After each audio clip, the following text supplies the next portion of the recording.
আমরা এই আড়াইওড়া মহাশ্মশান ও কালীবাড়ি সার্বজনীন কালীবাড়িতে আসলাম। এসে এখানে যে ঘাট আছে, ঘাটটি দেখলাম। এখানে দেখলাম যে বেশ স্রোত তৈরি হয়েছে এবং এই জায়গাটার মধ্যে একটা গভীরতা সৃষ্টি হয়েছে। এখানে বালু বা পলির একটা উচ্চতা ছিল। আশেপাশে একটু কাছাকাছি দূরত্ব থেকে আসলে বালু উত্তোলনের জন্য ড্রেজার মেশিন দিয়ে গুমতি নদীর বিভিন্ন পয়েন্টে আসলে বালু উত্তোলন হচ্ছে।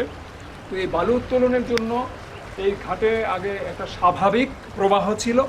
এই প্রবাহটা এখন আর স্বাভাবিক নেই। এখন আসলে শুষ্ক মৌসুম, এখন কোনো ভরা বর্ষাও না, কিন্তু তারপরও মানে শীতকালের যে একটা স্বাভাবিক একটা প্রবাহ ছিল, এটা এই জায়গার মধ্যে এসে একটু গতিশীল এবং একটা ঘূর্ণন তৈরি হয়েছে।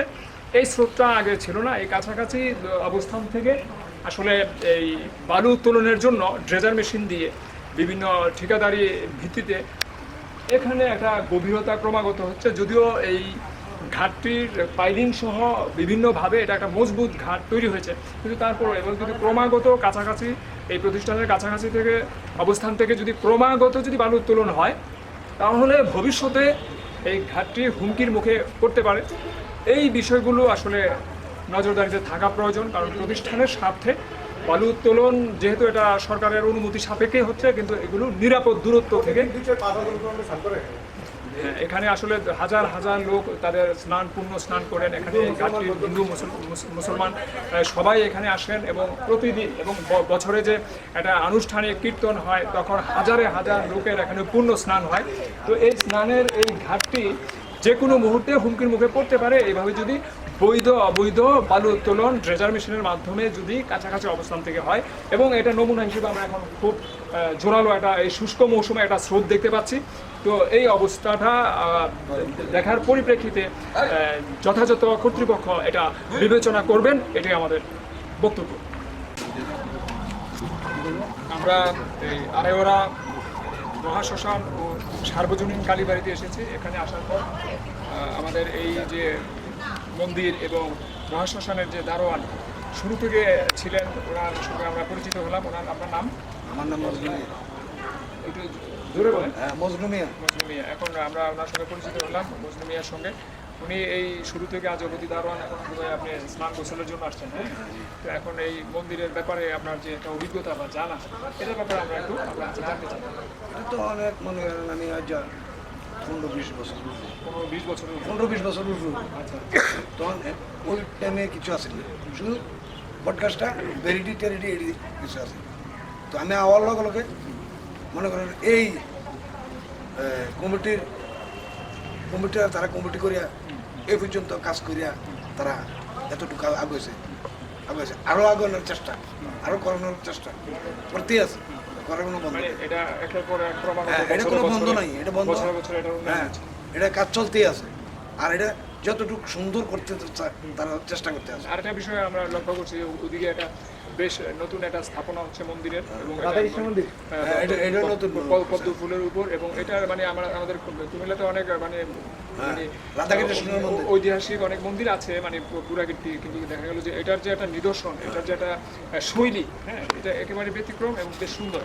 এটা পরিপূর্ণ হলে পরে এটা হয়তো আরো বেশ ভালো লাগবে সবার এটা দেখার, এবং আরো অনেক কিছু করতে তারা আছে, ইচ্ছুক। কমিটির তারা করার লাগে খুব ইচ্ছুক, আরেকটা ঘাটলা করার লাগে এও ইচ্ছুক। পশ্চিম দিয়ে জায়গা আছে, ওদিক দিয়ে জায়গা মানুষ জায়গা দিতে পারে করার লাগিয়া বদিয়া। তো একটার পরে না একটা কাজ, হাজার হাজার মানুষ, হাজার হাজার লক্ষ লক্ষ মানুষ হয় উৎসবের সময় বা সেনের সময়। দুটো উৎসব আছে, তার দুটো উৎসবে অনেক লোক হয়। মানে একটা বিষয় জানতে চাই, এটা তো একটা মানে ধরেন সনাতন ধর্মীয় প্রতিষ্ঠান, তো এখন সেই ক্ষেত্রে এইটার আপনি দারোয়ান হিসেবে, আপনি এত মুসলিম, এখন আপনি যে দায়িত্বটা পালন করেন, এবং আরো কয়েক ভাইয়ের সঙ্গে কথা বললাম, তারা মুসলিম, এখন তাদের অবদান অনেক অশেষ। সেই ক্ষেত্রে এখন আপনি যে দায়িত্বটা পালন করেন, এতে তো আপনি এটা কিভাবে পারেন, মানে এটা তো একটা বেশ বড় একটা দায়িত্ব। এটা তো মনে করেন আমি করে প্রথম স্টেজে তুলি, তারা প্রথম ধরা মানে আমি শুরু হয়েছি, শুরুর তুন আমার তারা রাখছে, আমিও রয়ে গেছি। হ্যাঁ, আমিও দেখাশোনা করতে আছি, খুব করতে আছি। কোনো আমার ঘর করলে এই মন্দিরের লগে দিই আমরা আপনার বাসাটা কত কত আইলের পরে, লগে আইলের পরে আইলের পরে। আইলের পরে। আপনার জন্মস্থান এখানে? আমার জন্মস্থান এই। তো আমার রাখছে তারা ভালোবাসছে বললে রাখছে অবশ্যই ভালোবাসে। ঠিক আছে না? আপনিও তাদের ভালোবাসেন। হ্যাঁ, আমিও তারারে খুব আপ্যায়ন ভালোবাসা বলার বাইরে। কিন্তু একটা ব্যাপার কি ধরেন না, বিভিন্ন সময় আমরা দেখি যে বাংলাদেশের মধ্যে বিভিন্ন জায়গায় গ্রামে প্রত্যন্ত অঞ্চলে প্রত্যন্ত অঞ্চলে অনেক সময় দেখা যাচ্ছে যে সংখ্যালঘু হিন্দুদের উপর নিপীড়ন হয়, মানে অনেক রকমের ঘটনা ঘটে। হ্যাঁ। কিন্তু এই জায়গায় এই এসে আমরা তো দেখলাম যে ওই ভাই মুসলিম, আরো কয়েক ভাই মুসলিমকে দেখলাম, এই ধরনের আমরাও দেখলাম।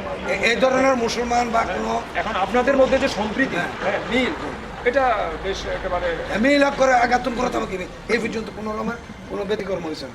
ঠিক আছে, মুসলমান নাই মুসলমান হোক, হিন্দু আর যেও হিন্দু মুসলমান আমরা ভাই ভাই হিসাবে। হ্যাঁ, সবাই একা একা একজুট হইয়া অনুষ্ঠান চালাই না ডিউটি। বুঝতে পারছি। তো আমরা এখানে যে এই মজনুমিয়ার কাছে আমরা যেটা আসলে জানলাম শুনলাম, এটা থেকে আমাদের সবারই আসলে শিক্ষণীয় বিষয় রয়েছে। আমাদের এটা আদর্শ হতে পারে যে আসলে আমরা মানুষ, সবার উপরে মানুষ সত্য, তাহার উপরে নাই, এই যে মানে অমীয় বাণী, এটার একটা প্রতিফলন আজকে আমরা এখানে এসে দেখতে পেলাম। তো সবাইকে ধন্যবাদ। এটাও মনে করেন আমার সম্পূর্ণটা আমি আইসি বয়সে চাকরি করি বয়সে, মানে এটা আমার হাতে হয়েছে, সব হাতে আমার। আমি আগে তার জন্য অন্য কর্ম করি না, আগে তার লোক। আপনার বয়স কত হবে? বয়স 75। 75? অনেক অনেক ধন্যবাদ, আপনি অনেক দায়িত্ব পালন করছেন এবং সবার সাথে। হ্যাঁ, আবার তারাও আমার এরকম ভাবে রাখছে, মরণ তামাকি তারা আমার সাথে আছে না। বুঝলেন? যাক, আজকে আমরা অনেক সুন্দর সুন্দর আমার কথা পোশাক বললাম। আছে, আমার পোশাক আছে, বাসি আছে, সব কিছু আছে। এমন কোনো তারা সব কিছু দিচ্ছে আমার লিখিয়েছে, তার হিসেবে লিখিয়ে দিচ্ছে। ঠিক আছে, আপনি ভালো থাকবেন। আমাদের সাথে ইনশাল্লাহ ইনশাল্লাহ।